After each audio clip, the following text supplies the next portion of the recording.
Chapter number 10 digest MCQ આપણે 1 થી 10 સુધી કર્યા છે. હવે 11માંથી ચક્રીય ચતુષ્કોણ.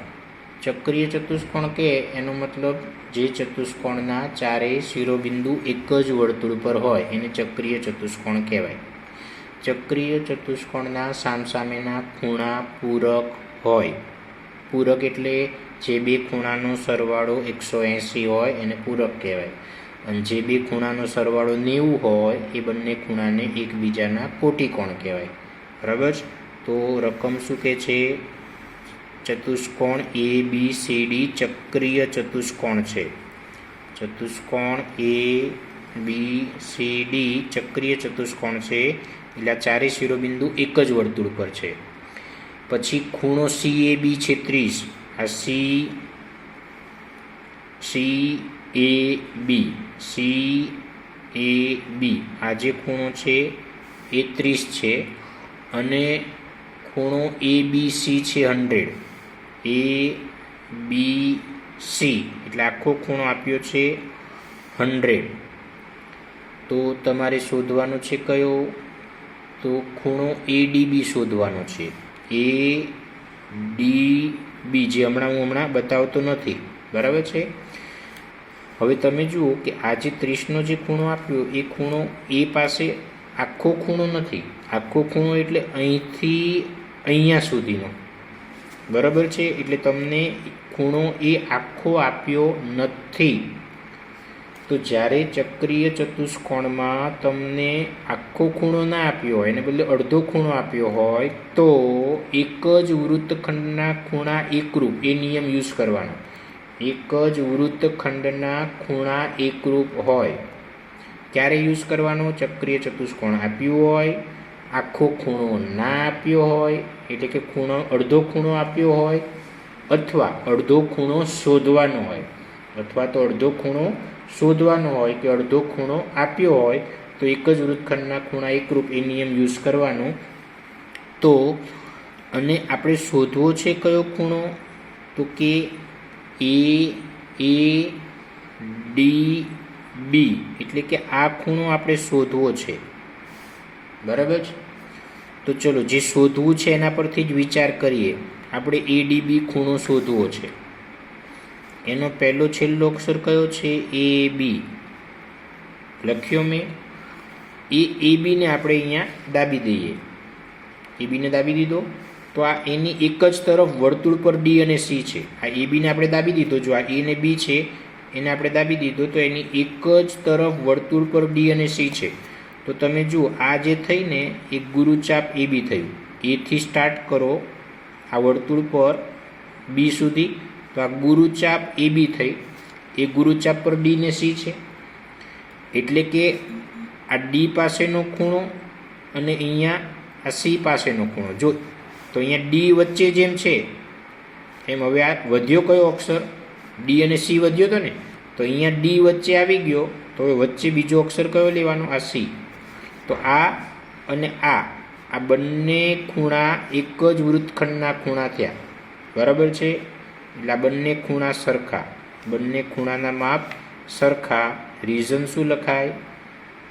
એક જ વૃત્તખંડના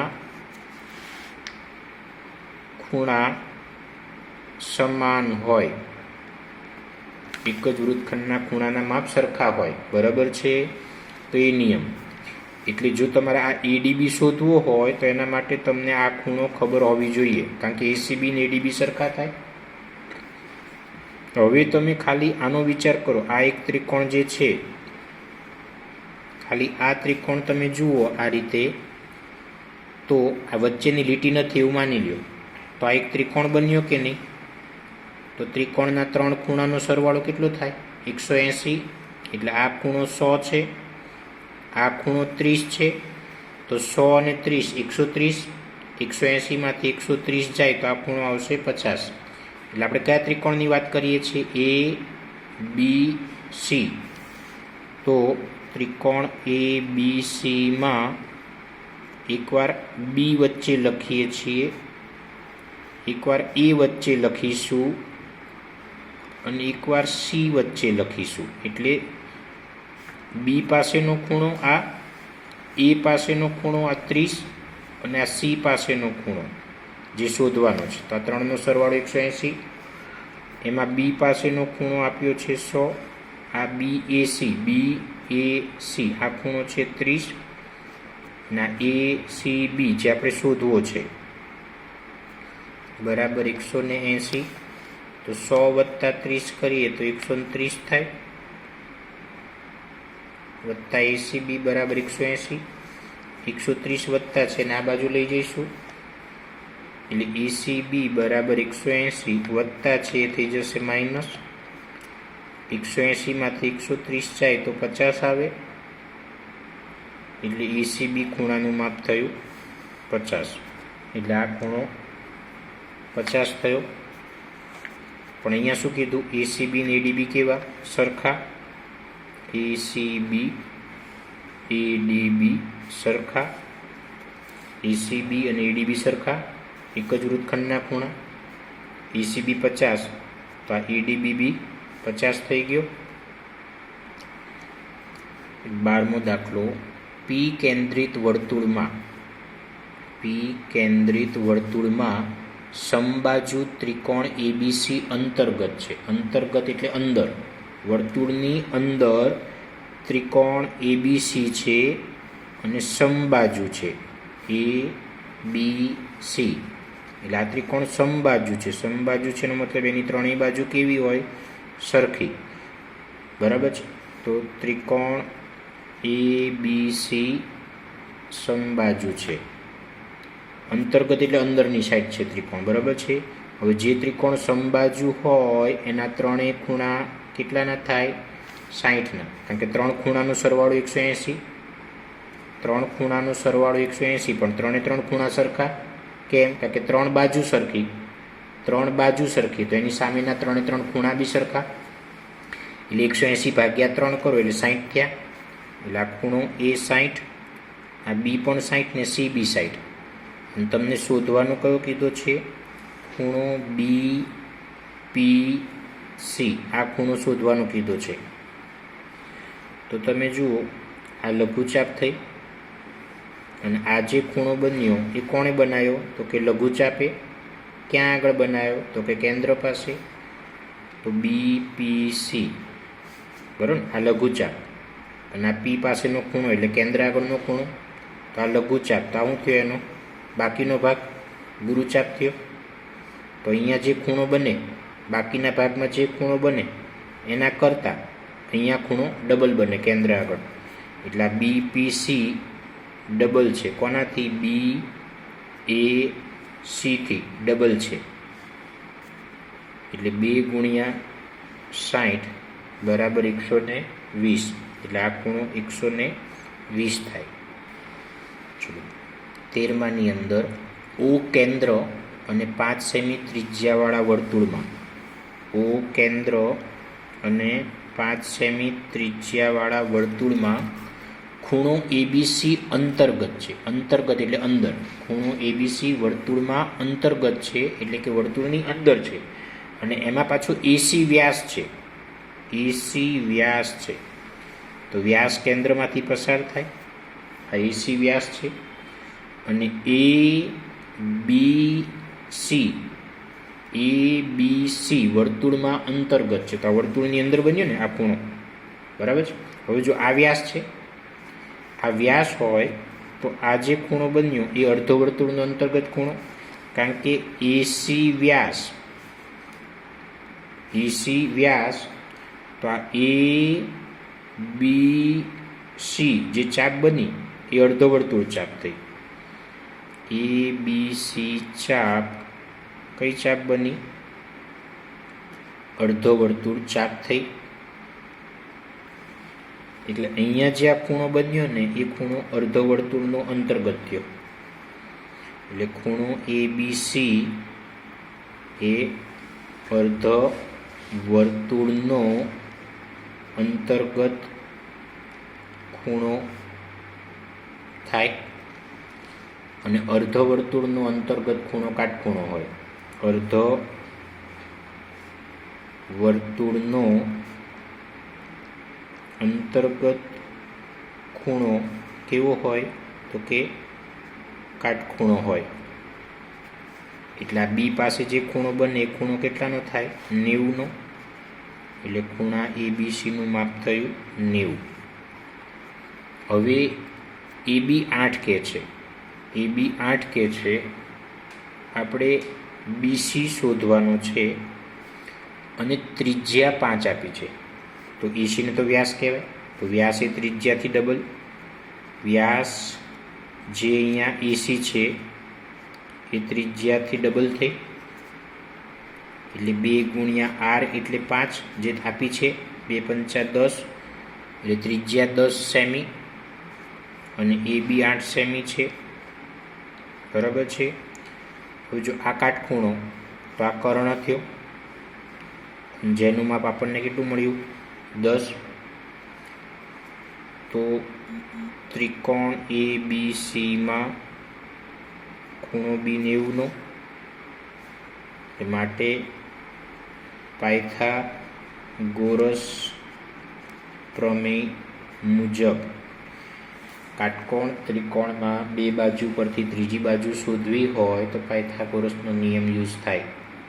કાટકોણ ત્રિકોણમાં બે બાજુ આપી હોય, ત્રીજી બાજુ શોધવી હોય તો પાયથાગોરસ વપરાય. પાયથાગોરસનો પ્રમેય શું કહે છે? આ જે કાટખૂણો હોય ને એની સામેની બાજુ AC કર્ણ કહેવાય. તો એ કર્ણનો વર્ગ બરાબર કર્ણનો વર્ગ બરાબર બે બાજુ. એક બાજુ AB અને બીજી બાજુ BC. તો બે બાજુના વર્ગનો સરવાળો, બે બાજુ AB અને BC એનો વર્ગ અને એનો સરવાળો. કર્ણનો વર્ગ બરાબર એક બાજુ AB બીજી બાજુ BC એના વર્ગનો સરવાળો. તો જો આપણી પાસે આ AC કર્ણ છે જે 10 આપ્યો છે, તો આ AC 10 અને એનો વર્ગ AB 8 છે. તો 8 અને એનો વર્ગ વત્તા BCનો વર્ગ. તો 10નો વર્ગ 100 થાય, 8નો વર્ગ 64 થાય. તો આ 100 બરાબર 8નો વર્ગ થયો 64 વત્તા BCનો વર્ગ, અહીંયા 64 વત્તા છે ને આ બાજુ લઈ જઈશું તો માઇનસ થઈ જાય. એટલે BCનો વર્ગ 100માંથી 64ને આપણે બાદ કરીએ, 100માંથી 64 બાદ કરો તો 36 આવે બરાબર BCનો વર્ગને આમ લઈ જાઓ તો વર્ગમૂળ, વર્ગ આમ જશે તો વર્ગમૂળ ને 36નું વર્ગમૂળ 6 થાય. એટલે BC બરાબર 6. 14માની અંદર ચક્રીય ચતુષ્કોણ ABCD છે. ચક્રીય ચતુષ્કોણ એટલે કે જે ચતુષ્કોણના ચારે શિરોબિંદુ એક જ વર્તુળ પર હોય. તો આ ચક્રીય ચતુષ્કોણ છે. એમાં ખૂણો A 70 છે અને ખૂણો B અને ખૂણો D આ બંનેનો સરવાળો છે 160. ખૂણો A 70 છે, ખૂણો B અને ખૂણો C, આ B અને C આ બેનો સરવાળો તમને આપ્યો છે 160. તો તમારે ખૂણા Bનું માપ શોધવાનું.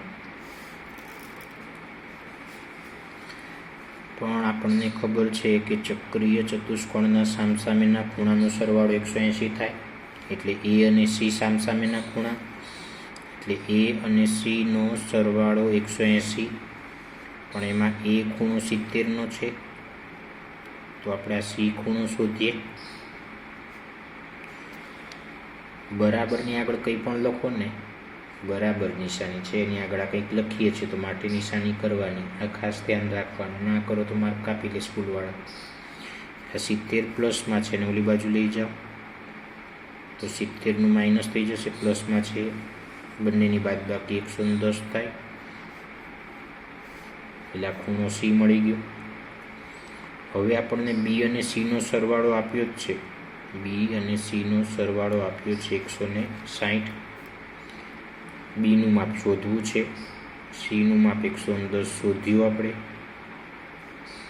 તો બી બરાબર, જો બરાબરની આગળ લખ્યું છે માટે નિશાની કરવાની, અહીંયા બી માટે, અહીંયા બી માટે. આ 160, આ વત્તા છે ને આમ લઈ જાઓ તો ઓછા, આ બેની બાદબાકી કરો તો 50, એટલે ખૂણા બીનું માપ છે 50.